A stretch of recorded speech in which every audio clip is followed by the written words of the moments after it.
A question that I get relatively often is where I get my inspiration from to do my art prints or paintings. So the idea of inspiration is quite complicated, but also very simple, because there's so many ways you can gain inspiration. Sometimes it just comes to you, and other times you kind of have to work for it. For my illustrations, I usually get inspiration from anything and everything, from my experiences. If I'm thinking about an experience that I had once, and then I try to illustrate that, conceptualize it into something visual. Also, if I'm reading a book or listening to a podcast and I like their idea,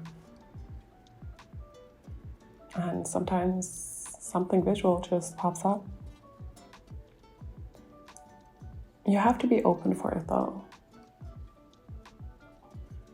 I don't think it's easy to get a new idea or hold on to the ideas if you're constantly distracted.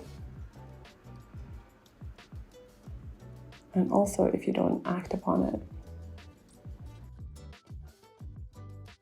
Well, if we talk about distraction first, you can have a great idea and then in a second it can leave you.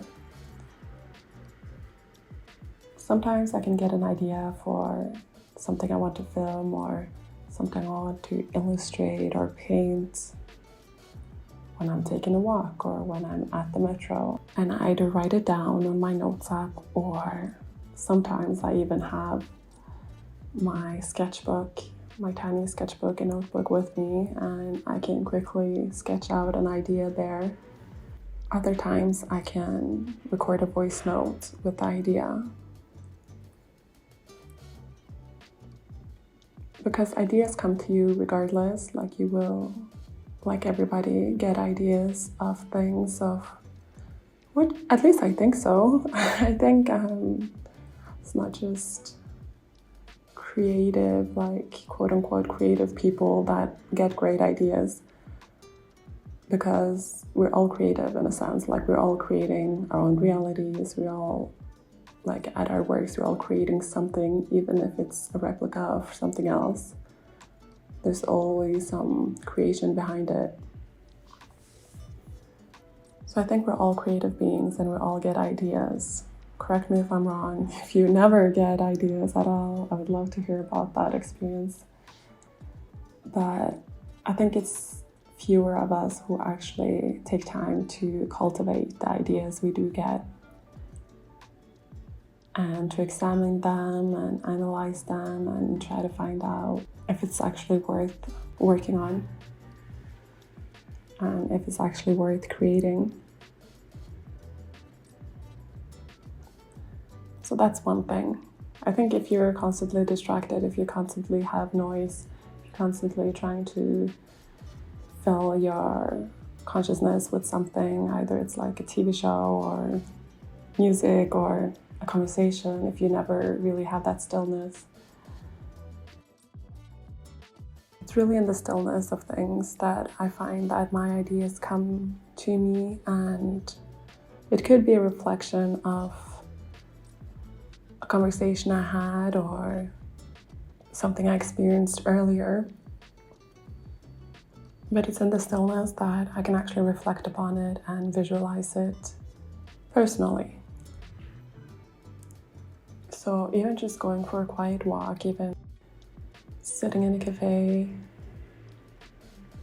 I think there's an abundant lots of places you can find ideas.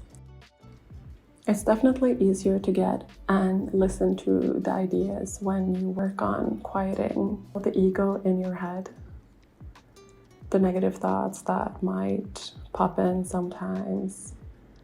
If that voice is louder than the voice of inspiration, the voice of ideas, of creation, then it's hard to be receptive.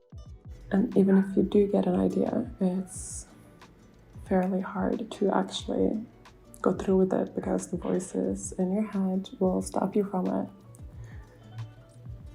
So being aware of those as well, and realizing that often the voices in your head are not even your own voices. It might sound like you, but it might just be a reflection of something you heard when you were little, something you've been told, something you've read. Also, another thing I think a lot of people get wrong is that inspiration is like a lightning that just comes to you, and you can basically like sit and wait for it to happen, and there's no real point of doing anything before inspiration comes to you. I think that's false to a large degree. There has been countless of times where you show up and you do the work and you don't know exactly what will happen during the day, and just by you sitting there and choosing to be present and choosing to hone in on your skills, it arrives. You can't just sit and wait for inspiration to happen, because, as I was saying before, inspiration can come to you at any time.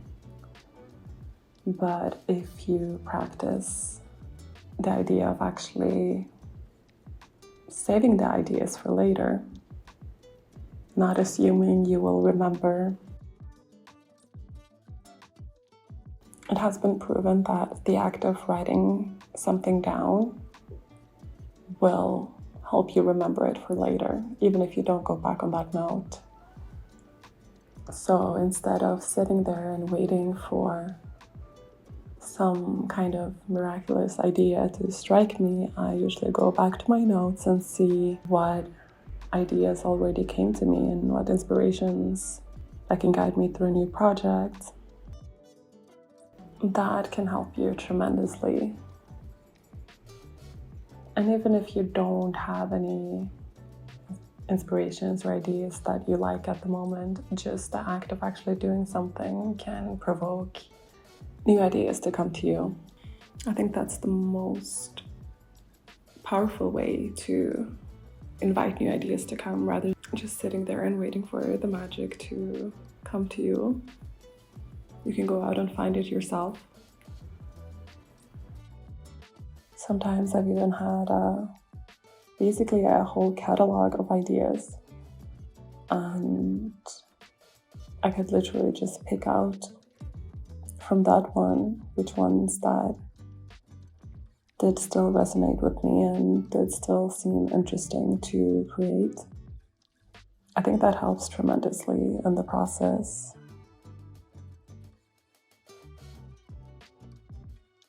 And also, of course, I find inspiration in other artists. I find inspiration in artists through books, through social media. But I think it's important to not look to other artists to the point where it becomes comparison. And obviously, you should never completely copy someone else's work. That's plagiarism, and that's not inspiration. I did read this book once called Still Like an Artist, which really digs deeper into the concept of that no artist is original, which makes a lot of sense unless you've grown up with no other people around you, no other people with hands. Nobody's original, but it's the notion of taking bits and pieces of what you like and making it into your own. And also not solely taking inspiration from one artist, because that again is plagiarism. It's okay to take pieces of inspiration from several artists and in that sense create something that's your own and that's your own style. And most people, no matter how bad they even try to copy someone else's work, will never become equal to the original. Because you can't copy someone else's handprint, the way they've used their hands throughout their life, how much they've practiced different things like drawing or even sports. Like, you can't completely copy someone's hand muscles because they've been through so many different things, even just opening a handle. Like, we all have our unique handprint. That's why we have different signatures. We have different ways that our mind connects to our hands.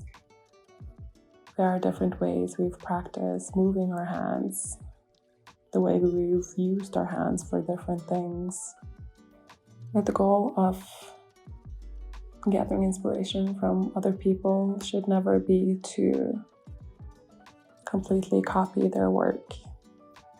You should always try to find your own voice, your own imprint of your ideas and your art.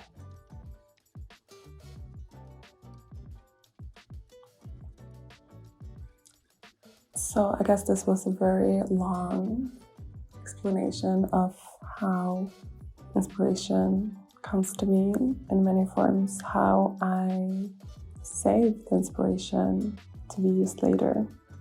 And I bet there's a lot of things I could have mentioned, because there is a lot of things that inspire me, but I don't think that's the important thing. I think the most important thing is to be open, be receptible, and save your ideas regardless of where they come from or where you are when they do arrive. And from there, you can create.